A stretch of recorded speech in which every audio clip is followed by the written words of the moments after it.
All right. Hey everyone, it's Jenna with Damnation Vault, and I am here with Jason Blake. How are you today? Doing well. Cool.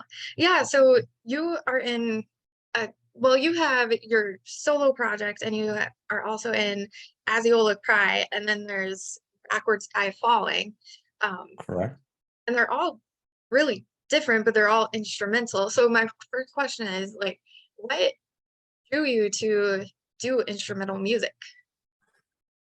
I think it all starts with I first of all, I just love it. I it's just something that I enjoy, but it starts from my excitement of music as it pertains to movies. So movie soundtracks and the audio to a visual. So a lot of what I do is create storylines and then make the music that accompanies it. So for me, I just love telling stories through just music. So when you add that vocal element, obviously that becomes the focus, and the story is told through those vocals. So I like the challenge of creating music that has the mood of where the song in the idea, whatever it is, the story they're trying to tell, and making the music accompany that. And so I don't know, I guess because I've always been into movie soundtracks and that kind of thing, it's just kind of parlayed itself into everything that I seem to do, which, like you said, from into a more progressive metal sound to a more progressive rock sound to more ambient and everything in between. So it all just comes out instrumental, I guess, when it's all said and done. Okay. You know what? It's very visual, like listening to your solo albums, like especially the Compromise Rationale. That one was really interesting. It's like from my perspective, it was like very meditative, but then it had a really dark undertone to it. Like what? And some of the videos, some of your videos are strange too. Like in the Yeah. most in the night in the coolest way. Yeah, what were some of the inspirations behind like some of the songs? Because like towards the end of the album, like it's almost like you're walking through an abandoned like old stone castle in a dungeon type thing. Yeah, Like, well, what starting with the visuals. So one of the things I used to do is just create music and then have the visuals kind of stuck in my head. And I wanted it to be something that people would interpret. And I found that nobody was really getting the interpretations that I kind of set forth. So I started creating a lot more of the visuals to accompany, and the videos that I have created, been working with some really talented people, so I have to give them credit. They're the ones that ultimately create it. But talking about the song and then having a visual for it, that to me has become very important. So a lot of the songs do have videos, and I love that aspect of it now. But that album in particular, though, is part of an actual trilogy. So what I had this idea for was the starting point was I just wanted to create a trilogy. Then I started thinking things in three. One of my favorite classes back in college was child psychology. And as part of child psychology, there was a whole section on the Freudian psychoanalytic theories. And so the id, ego, and superego became a starting point for me in thinking of this trilogy idea of three. So I started with that. And so what I liked about it too is each of them in concept have a very different role in your mind. So for me, I kind of put the super ego as being the ideal, trying to always do the right thing. And so I wanted it to have more of a positive, and I chose major key sound to it. Whereas I wanted on the opposite side, the id, your inner desires, your impulses, to have a very dark and minor key sound to it. The one sitting in the middle is the compromise rationale, and that is the ego. So it plays both sides and it sits there kind of navigating the two. So if you listen, so the first album from that trilogy is entitled Fictional Mirrors. this one here. And so this one is a little bit more, I would say, major key sounding, and it has a little bit more of a positive message to it, so to speak. Whereas the compromise rationale, the one that just came out, sits in between, and there's a very intended split personality to it, where it's very dark on one side, and then it's a little bit more moving towards that major key uplifting to kind of branch it to the Fictional Mirrors album.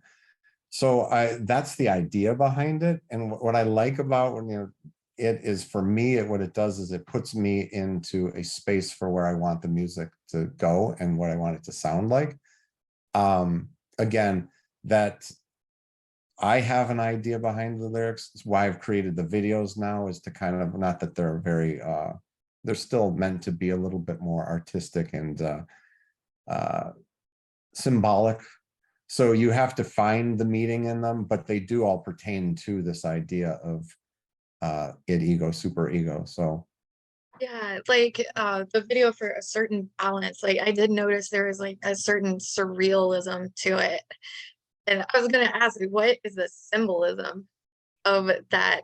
So it's really interesting, and it's like of stuff growing and the guy with the strawberries and the seeds and everything, yeah, or in whatever the short, fruit is. yeah, in short, the side that he picks the fruit from is meant to represent the id. The side that's unplanted is the super ego, and he's the ego in this sense.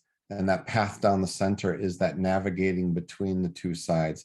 The wild growth of the one side is representing the id, while that once it starts to grow, it's very conformed and it's very idealistic in its appearance. That is the superego on that side. So in its most simplistic form, that's it. It's him navigating between those two sides and representing the ego in the process. So I work with this guy, and his name is Alex Smith, and him and I, either I throw an idea at him and he runs with it, or in other cases, I write a little bit more of a thought out plot line and he then takes it and still runs with it. In that case, it was more just giving him the idea of the song, and he was the one who then came back with a storyboard for me and started talking about it. And then I actually interpret his interpretation. And so that's my interpretation of that video, but it's kind of like a process. We just kind of throw ideas back and forth and ultimately create it that way. Okay, yeah, wow, that's a deep answer. Yeah, so with the trilogy, so it started with Fictional Mirrors, and then it's Imaginary Cages is not part of it, correct? No, that was, so one of the things that happens, so I play a Warr guitar. You can see them Right. behind me. Yeah. 12-string instrument, it's played by tapping. I can get into more detail as to how it works, but one of the things about it is it's a fantastic instrument, specifically for As You Will Cry. I play, take it to my extremes of playing.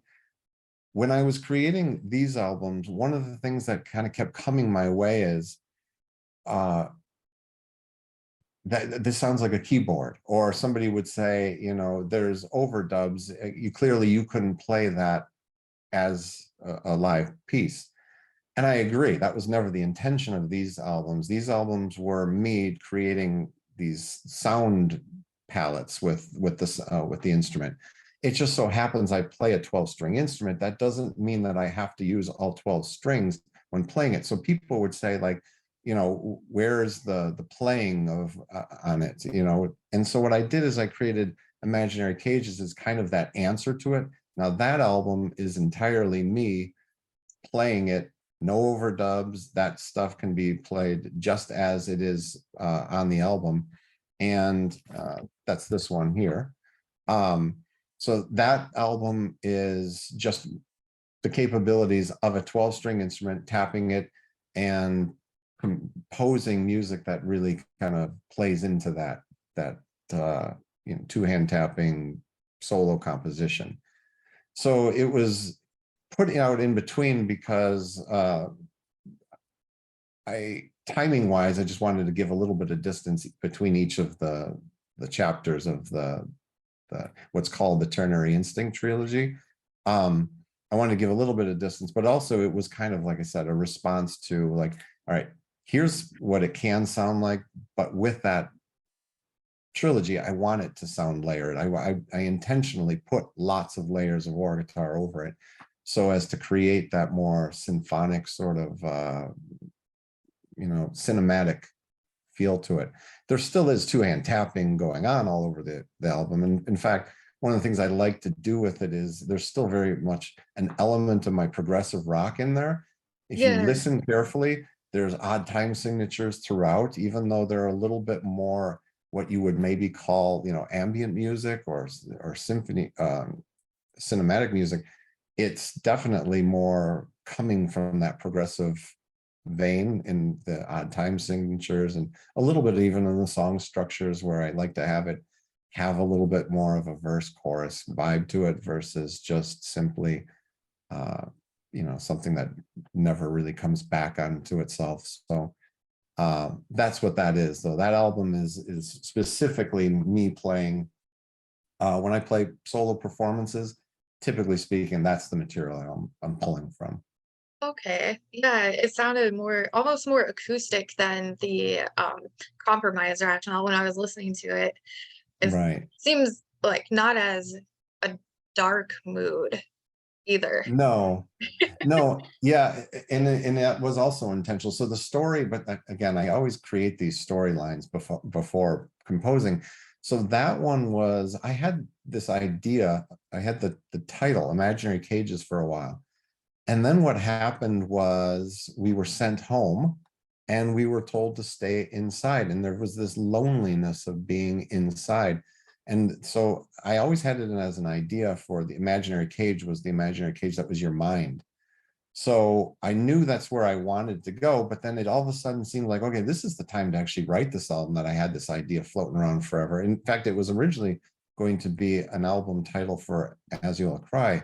And I ended up just moving it over to myself because I started writing these songs, and it didn't have as dark in my mind of a a subject matter, because what it was everything from like the artist, where you just wonder, how did they create that? What was going on in their mind when they created that? That's not necessarily a dark topic, but it was just that loneliness of somebody in somebody's mind, all the way to maybe like the crazy person who's yelling at clouds on the side of the street. You wonder what's going on in their mind.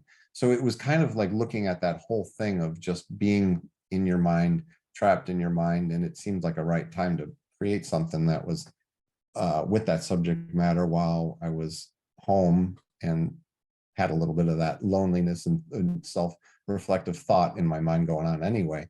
So it wasn't meant to be as dark of an album. If you notice, it kind of starts and ends a little bit different sounding, and that was intentional, just to kind of show that transition of the latter half being more that person's yelling at them, not seemingly to us not knowing what they're yelling at, to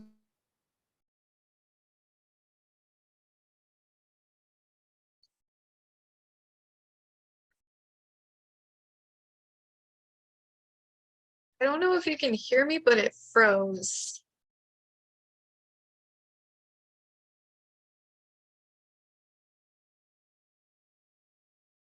Um,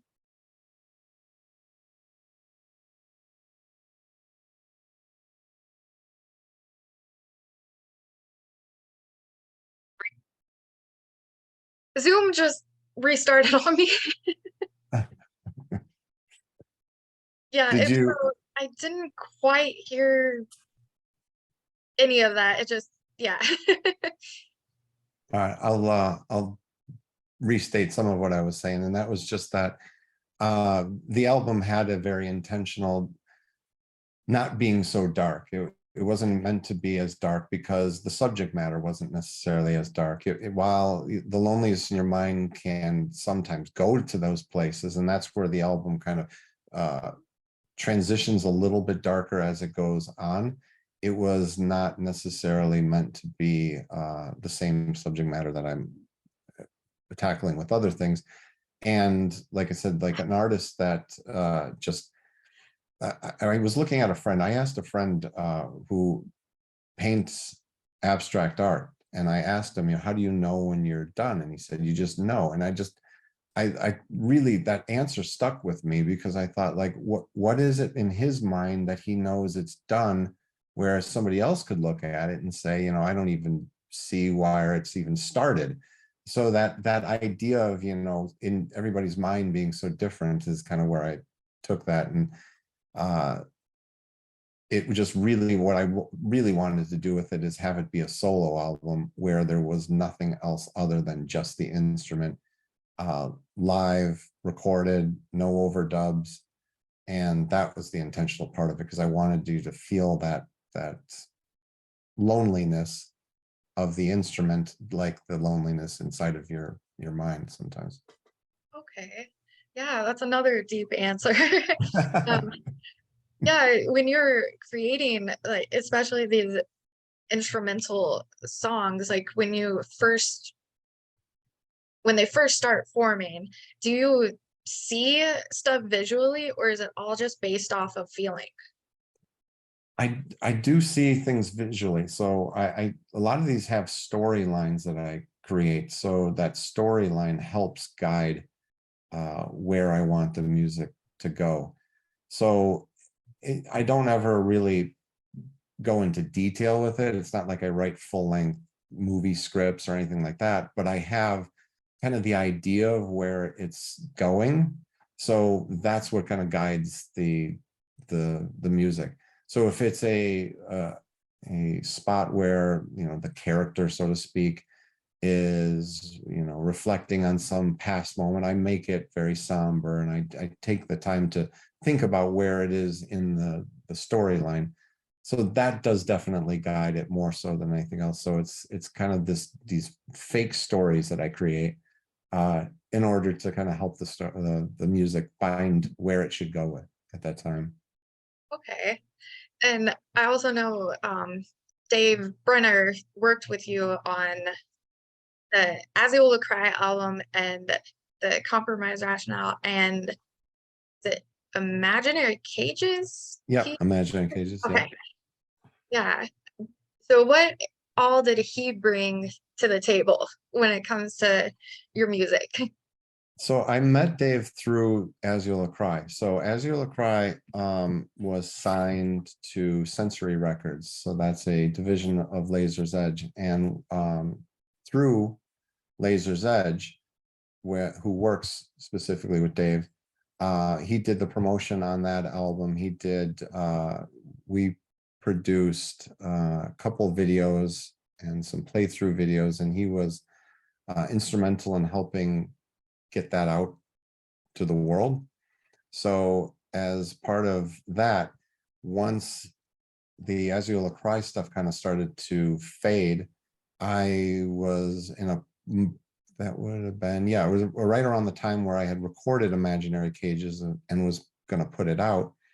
And I just thought, like, the momentum we had with As You'll Cry, it was a good time to just reach out to him and have him also push to the same people the fact that the Warr guitarist of As You'll Cry now had some music that sounded similar. I mean, I really do think that there's some similarities between the music, but obviously because it's just me, that's the glaring difference, is that doesn't have the drums and the guitar. But that had that similarity. It had, I think if you like As You'll Cry, you will find something in what I'm doing with the solo work. And so it just felt natural to have him continue to work with him, and again, just get this out to the world for, he's really good at doing that. So that's where that connection has come. And so Okay. it's, Yeah, because you had mentioned to me. So um Yeah, with As You Will Cry, it's heavier. It's on the heavier side of the spectrum.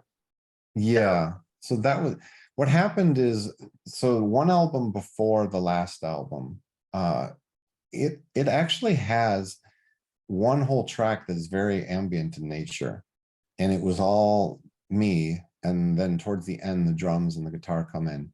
And one of the things that I did with this last album was make a conscious effort to just split those two sides of me, because there's a side of me that loves heavy music, and then there's a side of me that loves ambient music. And I tried to mix them together. And that's what As You'll Cry initially started as, is a little bit more of a blend of that. And then I realized that I want As You'll Cry to get even heavier. And it didn't really play into that ambient sounding stuff. So I kind of just separated them, became me, the solo artist, is where I now explore all those more ambient sounds or solo war sounds, and moved As You'll Cry into more of the heavy vein. So the last album, entitled The Ironic Divide, now that took on a very dark topic. That became my metal outlet. So it definitely it freed me too. So I didn't feel like I could create these long ambient pieces like the trilogy without having to try to insert it into As You'll Cry in places that it didn't necessarily belong. So it worked out in a nice way, where now I have both sides of me still going, but they just have different names, I guess, is what I ultimately decided on. So okay. Yeah, and then you have your other bands, Backwards Sky Falling, and that sounds like it has kind of a, well, it's like rock and roll to it. yeah, it's a little, I would say it's a little less metal, um, but still instrumental, still progressive rock, I think of that as. So that's a project that it's been around for a while, and we just never got it off the ground. And then again, the pandemic happened, and just started talking again, saying, we should go into the studio, we should record that music that we started. And so it gave us the opportunity to finish what we had started. So um, we now have it all recorded. It's now been mixed, and the next step is getting it mastered. And so I have the issue now is just I have so much music coming out in 2023 that it's now a matter of deciding where this all happens, because I don't think that putting out too much in the same time, it just I start to compete more with myself. So I'm trying to find moments, but it's essentially done. The artwork is done. We just have to find the right time to put it out at this point. So yeah, I'm excited about that as well. It's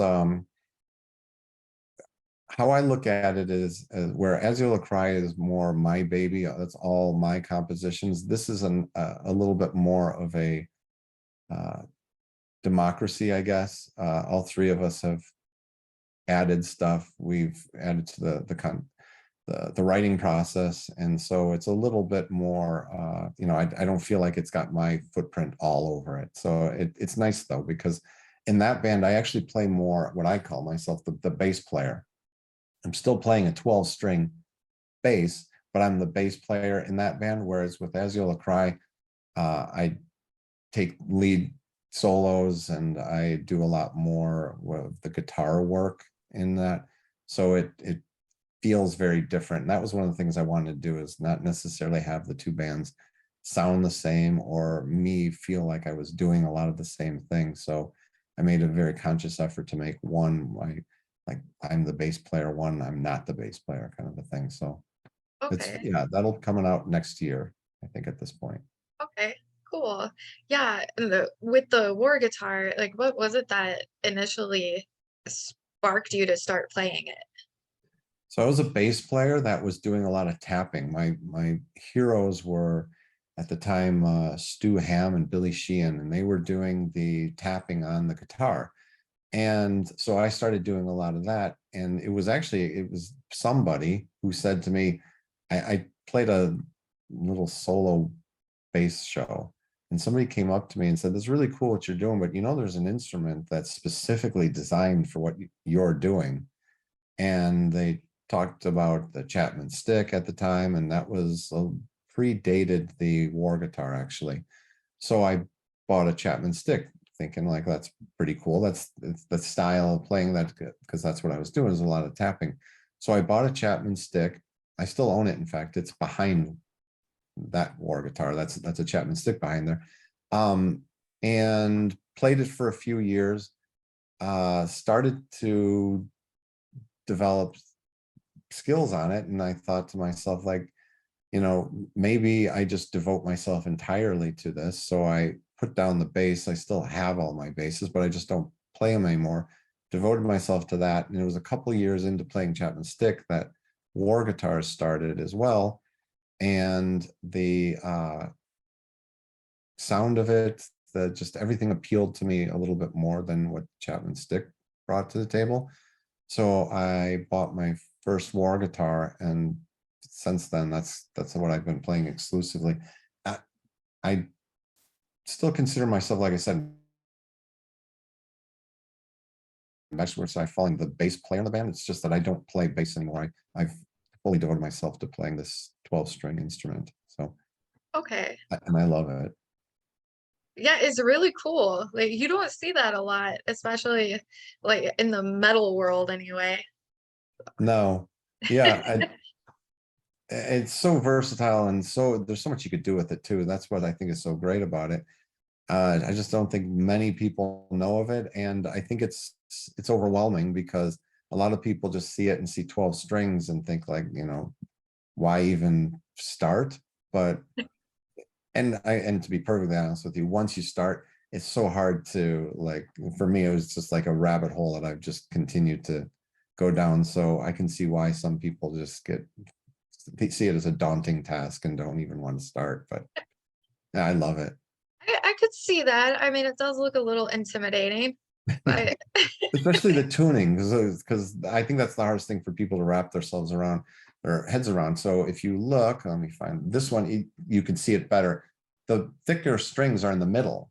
So that oh, right there is intimidating for people, because you have to rethink your tuning, because it's not like a typical guitar where it's tuned in fourths. So the melody side is, but the bass side is actually tuned in fifths, back, like with the middle string being the lowest string.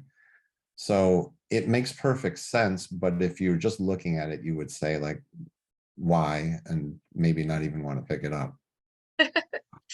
okay. Yeah. Oh, with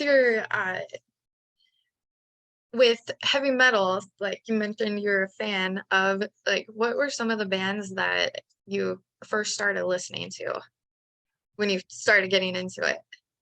Um, so I am and I have always been a huge Slayer fan. So Slayer was Slayer and Megadeth were I would say the first bands that I really got into. Um, and obviously Slayer's no longer playing anymore, but like to me, that's still, I can listen to that. And I think that's where a lot of my dark music comes from. I always loved, especially the Jeff Hanneman riffs. Jeff Hanneman was the master at the dark riff, and I loved that about Slayer. So I would say that was the first stuff that I really got into in terms of that. Um, from there, I got into the progressive side of things with bands like Tool. And then that kind of led me to Opeth, which a little bit more of the early stuff. I know they're more progressive now, but to me, I like the heavier Opeth, Emperor, bands like that. So yeah, I've kind of gone all over but I don't know. At the end of the day, I think I'm just a metalhead, really. At the end of the day, that plays music that doesn't always, you know, like compromise rationale. That's where you hear those metal elements in it. That's me sticking it in where, you know, it maybe doesn't belong, but I love it so much that I have to, and that's where I have metal elements in that music. But um, I think that's it's just something that I've always listened to. So all of those bands plus, anything that's, I think the only thing that I I would say most of the stuff, some of those bands are obviously a little bit more popular, but I don't think I got into quite the ones that, there's a band in particular I'm thinking of that's huge. That to me was never as appealing to me as some of the more obscure stuff that, so I went through a big death metal phase, or the Norwegian death metal phase. I kind of made it my way through everything. So Okay, cool. Yeah, and what about like with the lighter side of the spectrum, not necessarily in metal, but who were some of the artists that like helped develop your sound, like the ambient stuff, the softer yeah, side? well, I entered via progressive rock though. So King Crimson, I'm a big King Crimson fan, and Robert Fripp and his work with Brian Eno was my entry point into that ambient music. So I still love the stuff that he does with his soundscapes. It started with Frippertronics and then it became his soundscapes. I've always loved that stuff. So that some of David Sylvian's work was appealing to me early on, and uh, so I love that, and that's another thing that kind of got me into it. So I would say I entered via progressive rock. Since then, I listen to a lot of it now. So I branched out into, and many different artists performing that. In fact, I find myself listening to that a lot these days because metal is something that I've always listened to. So I know, and I kind of have, the bands that I like now at this point. I think I'm getting to a point where I don't necessarily explore a whole lot of new metal. Whereas with ambient music, a lot of it's new to me. So I do find myself exploring that side. But like I said before, my problem, if you want to call it a problem, is that I have such a metal head thinking that like my ambient music has to all of a sudden have the heavy part. And I don't know if, the true ambient people would be listening to it saying like, this is where you just, you know, broke out of ambient music. You do know that this is no longer ambient music, but for me, it's important to include a little bit of that heaviness into it. So I think it just adds something. I don't know, maybe it's a new element, maybe there's people doing it, but I love adding that, like that metal piece to what's otherwise kind of quiet music. Yeah, that's the first I've heard it, like I said earlier, like to me it's very meditative, but it has that dark undertone to it. Yeah. Yeah, that's again, that's that metal side of me, just wanting to poke itself through and in what's otherwise supposed to be a little bit more of a quiet